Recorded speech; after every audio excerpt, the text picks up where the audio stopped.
പുതുതായി ഒരു കാര്യം പഠിക്കാൻ തുടങ്ങുന്നതിന് മുൻപ് ഒരാൾക്ക് ആവശ്യം വേണ്ട ഗുണങ്ങൾ ഏതൊക്കെയെന്ന് നോക്കാം.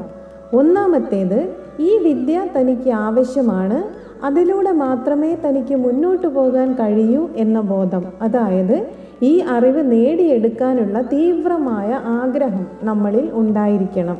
രണ്ടാമത്തേത്, തനിക്കിതൊക്കെ അറിയാം, ഇതിനേക്കാൾ വലിയ അറിവുള്ളവനാണ് താൻ എന്ന ചിന്ത മനസ്സിൽ നിന്ന് കളയുക എന്നതാണ്.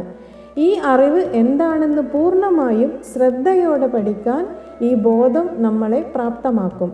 മൂന്നാമത്തേത്, അറിവ് പകർന്നു തരുന്ന ആൾക്ക് തന്നേക്കാൾ അറിവുണ്ട്, അദ്ദേഹം പറഞ്ഞു തരുന്നത് അനുസരിക്കാൻ നമ്മൾ ബാധ്യസ്ഥരാണ് എന്ന ബോധം ഉണ്ടായിരിക്കുക എന്നതാണ്.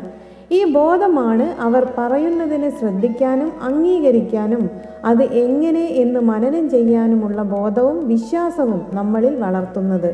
ഈ അനുസരണ തനിക്ക് ഇപ്പോൾ അത്യാവശ്യമാണ് എന്ന തിരിച്ചറിവാണത്. ആ തിരിച്ചറിവില്ലെങ്കിൽ വെറുതെ ഒരാൾ എന്തോ പറയുന്നു എന്ന രീതിയിൽ നമ്മൾ കാര്യങ്ങളെ കാണാൻ തുടങ്ങും.